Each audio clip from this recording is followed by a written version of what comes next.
Welcome back to week 1 of EndZone. We've got more scores, more highlights, and plenty more from that game. Louisville and West Point kicking us off their game of the week there. Starkville breaking in the new turf with their win over Oak Grove. And finally, Brandon and Tupelo. The battle down south. Let's see who comes out on top. All this and more on EndZone.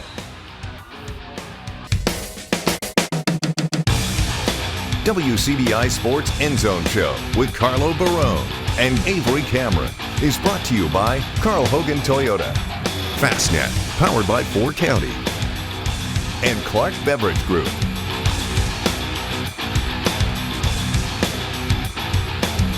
Welcome back to WCBI's week 1 of EndZone. Like I said earlier, we've got new graphics, new head coaches, and a brand new sports team here. Carlo Barone joined with my new co-host Avery Cameron, breaking in the new desk for the first time on EndZone. How are we feeling, Avery?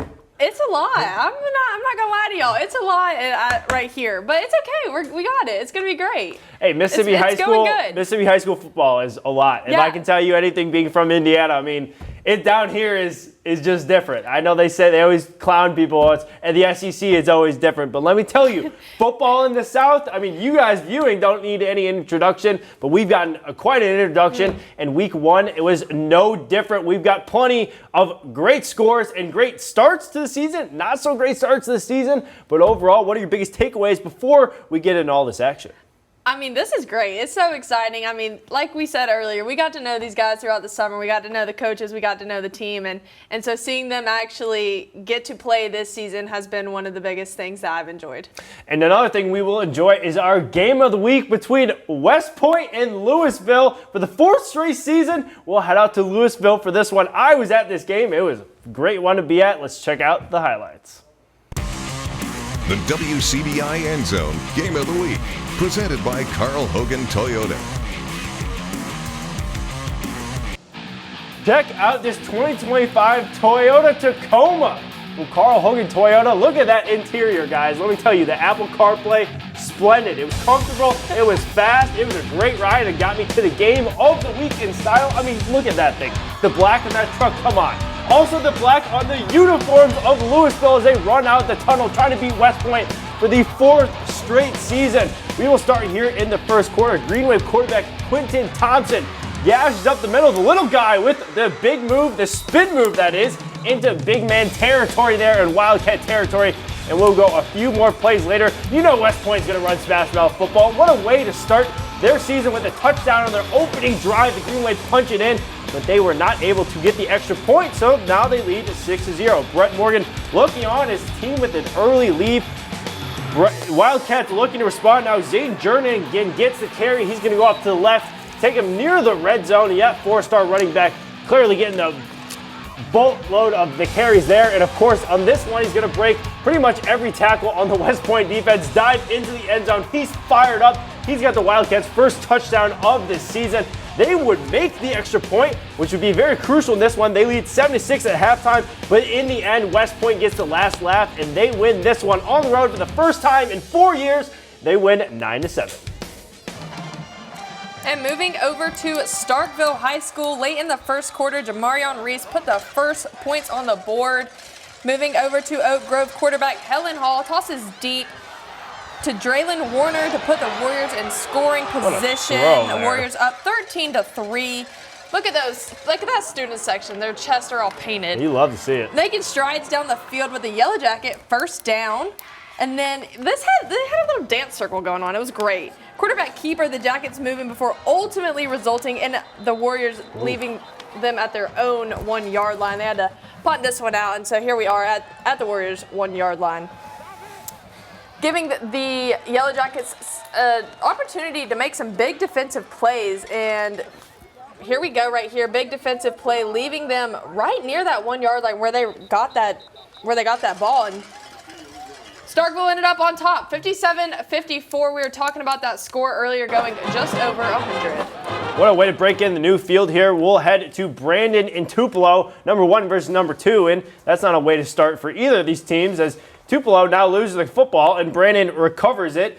Brandon now driving after the fumble recovery when Tyrison Robinson takes a handoff all the way to the 1 yard line. Good teams punch it in. They don't settle for field goals. And, of course, Brandon punches in their first touchdown of the 2025-0. They're up 7-0. Plenty of fans out there to witness this primetime matchup later in the second quarter. Tupelo going to lose the football again, and Brandon's Reese Quinton is going to get his second fumble recovery, and that's going to turn into some instant offense there for Brandon as they would score, and Tupelo wins 36-15. And looking at another score here, Oxford getting a 3-point win over Collierville. Lane Kiffin in attendance for that one. Now his son Knox on the team. Plenty more. I'm sure you'll see him. For those Oxford Chargers fans there, if you don't have enough Lane Kiffin in your life, I'm sure you'll see a little bit more on Friday nights there. But we will then look at the Grenada getting a huge win, and I mean huge win over Pine Bluff, 42-6.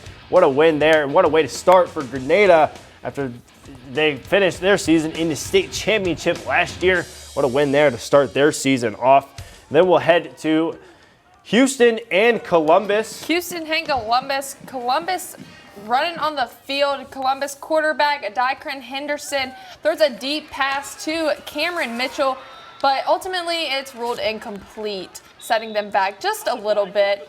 They've got the band playing, and that's awesome. And so then we're going to go to Houston quarterback again, Brody Eccles. Hands off to Tyshawn Townsend. Columbus gets tackle for loss there. Houston, again, Brody Eccles throws to number 11, Braylon Rogers. Not too far down the field, breaks free, but he ends up gaining a lot of yards, even though that pass wasn't that long. Look at him go. Oh, my goodness. He dashed down the sideline. Oh, my goodness. He doesn't make it all the way, but he makes it almost all the way. We'll have that final coming up for you later. And New Hope getting a very gritty victory, 8-point win over Corinth. Their Trojans are starting off their season off strong. They got big aspirations after unexpected run last year, but now they're back and they are improving. It is not a fluke. But don't worry, we've still got more scores and more stuff coming up at EndZone. Pontotoc and Amory will get a look and an update there. East Webster and Choctaw County, you won't believe how that one ended. And then finally, Knoxville County breaking in that brand new football field as they face off against Heidelberg. Stick around, we've got plenty more after the break. Welcome back to EndZone. A few more scores and updates we've got here. Pontotoc getting their win over Amory, 33-7. Baylor Dampier getting his first win as the Warriors head coach. What a win for him. And his father used to coach there too. Ironically enough, following in his father's footsteps. How many F's can I say in one sentence? Well, there's your answer. And Pontotoc gets their first answer of the season with a 33-7 victory. And next, we will head out to East Webster and Choctaw County. Now, we did have this score wrong before, so we just want to get it right for you. Choctaw County won that game 14-0. Choctaw County quarterback KJ Cork run and gains a first down on 3rd and short. That's a big play for them. And that same drive, he gets sacked by East Webster's defense. Coming up right here. Can't really get out of that sack there. That's Pocket a tough collapsing. one. Tough one for him. Lots of fans out there tonight, though, to see KJ Cork. Again, improvising. He's going to throw deep to his wide receiver down the field, all the way down here, and he makes that catch, number 2. Beautiful. Look at him. And then he gets sacked right there, or not sacked, tackled right there. What a throw. That's okay, though. He made it work. And then moving on, East Webster running back number 4, R.T. Moy. He's going to run for a really big gain here. Just keeps going, keeps pounding through all of them. It's awesome. Again, Choctaw County 14, East Webster 0 was the final there.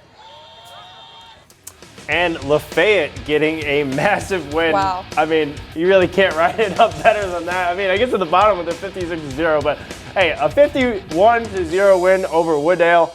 I'm sorry, Woodale, but it was clearly not your night. The Commodores moved to 1-0 after that massive victory. But next, we will hop to Knoxville County, who's breaking in brand new football field. There, the Tigers going out of the tunnel, 1 game short of the state championship each of the last 3 years, trying to get that, break that streak here. But look at Knoxville County. They're going to get an early fumble recovery, early turnover as they recover it. Jamarius Little gets the recovery, and they celebrate as they run off the field. Now, Tigers quarterback is going to throw it here. He's going to find Michael Daisy for a 15-yard gain there. Noxubee County now Ladarius Mosley, 4-year starter, just acting like a 4-year starter as he runs into the end zone and takes half the defense with him. The lights are going. He's hyped. Ladarius Mosley, the veteran on that Tigers offense, getting them up 7-0. Noxubee County now back on defense. They're going to stuff this running back for a no gain, maybe even a tackle for loss. Big front seven there, getting the work done there. Now Tigers back on offense. Quarterback's going to reverse field here. He's going to call his own number. You got to do that sometimes. Why not? Reverse field right through the defense. Gets another first down. And another couple plays later, Ladarius Mosley, I've already said the name a few times. Why not again? His second touchdown of the evening as Noxubee County wins that one. 44-32, a big matchup in 3A there, and they are the ones that come out on top. Now heading out to Caledonia, where Itawamba gets the nice road win. They win by 11 there, 27-16 over over Caledonia. Itawamba now starts 1-0. And looking at North Pontotoc and Boonville. North Pontotoc Vikings hosted the Blueville Blue Devils. A late fourth quarter Pontotoc defense with a big time sack there. And then a few plays later, actually, North Pontotoc takes it 1 yard into a handoff for a touchdown. Running out on the field, our final score there is going to be 35-0. And looking at Shannon, getting a big win over Olive Branch, heading to Olive Branch, getting that win near the state line. Shannon, we're getting an 18-point victory. Nice win for Ken Thompson Company. What a way to start the season. Let me tell you, they were balling out in practice, so I totally believe it. You know, Shannon's one of those powerhouses. They're trying to run back another really good season. Ken Top's doing a phenomenal job there, and they move to 1-0. And looking at Winona and South Haven, Winona barely losing by 4 points to South Haven. Tigers not able to get it done, but they'll rebound and they'll be fine. South Haven getting that 4-point win in week 1 for now. Looking at Water Valley and Independence, another really small school matchup there. Water Valley getting the best of Independence in the season opener. They win it 19-7. And our last game before we head to break, we'll head out to Hamilton in Eupora. There's some Thursday night action here. Starting in the first, Justin Verner is going to roll to his left. Throws up a prayer, and it's not really what you want to do in that Eagles defense. Is picked off by Brendan Conley, an early turnover there. Eagles back on offense. Cornathan Orr. I mean, before I could even get to the highlight here, he's running down the sideline. He's nodding his head. Of course he knows he's in because there's nobody in front of him. What a run by Orr. That's a gritty run there. More from their offense. Quarterback's going to take his own number, just prance down the sideline and walk into the end zone for another touchdown. Quarterback run all the way as he celebrates with his team. And another one, Cornathan Orr just dragging. I mean, it seems like half the defense there in for another touchdown. The Eagles will go for 2. He punches it in there. And Hamilton eventually gets loses their home opener against Eupora. The Eagles getting a 36-20 victory on the road. And we got plenty more coming up. We've got Calhoun City and Coffeyville, that one being on Thursday night. And then we'll get another look here. And then we will get to Manatachee and Holly Springs and TCPS in East Union. Plenty more coming up on EndZone. And here we are. Welcome back into EndZone. We're going to start with Calhoun City versus Coffeyville, where the Wildcats host the Pirates, Coach M.D. Jennings looking for more success this season. More from the first half. He's looking for some success this season. So here we go. More from the first. Pirates punting, a miscommunication, and the Wildcats get him in the backfield. Poor guy. I mean, that just stinks. I remember watching that. That was tough. Back at the boneyard. A few plays later, Kamari Sally punches it in. Wildcats score again, and now they're up 14-4. Rainy. It was raining yesterday. It was pouring there. Here we go. Carson Lawrence now in, and he finds a wide open receiver for another touchdown. This time, Jaquavian Jennings. He's going to run that back. The Pirates back on offense. They load up a deep shot, and it is picked off by Carson Lawrence. Wildcats just pouring it on them, like the weather on Thursday night, actually. And Calhoun City got their first win of the season, final score 56-0. And looking at some other scores, Hatley getting their first win over Nettleton to start the year. What a job by Seth Lee of all coaches to get his first win of the season. Congratulations to Hatley. They're starting off the season 1-0. And looking at Manatee and Holly Springs, Manatee getting a fat victory over Holly Springs. And look at that defense pitching a shutout. Shout out to Bad Boy Booth of all people running that defense there. He's done a phenomenal job and clearly shows up on the scoreboard tonight with a 40-0 win.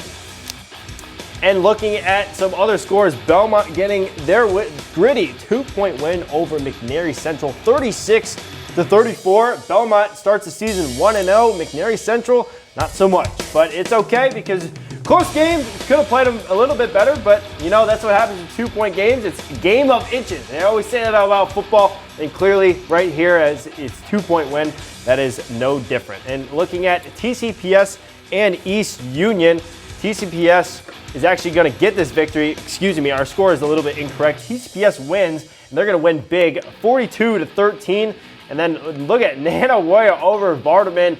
I mean, Vardaman had a fantastic season last year, but not a great start to 2025. Let me tell you, I said this on the 10 o'clock show about Nanawoya. I went to their practice at 7 in the morning, about an hour and a half away. I was half asleep walking into that weight room. But let me tell you, their music and their intensity woke me up. And let me tell you, if you are not on the Warriors right now, look at that scoreboard. Vardaman was a 10-win team last year, and they have 3 points, and they have 49. If you are not believing in the Warriors, you need to wake up and clearly check your pulse because you might not have one.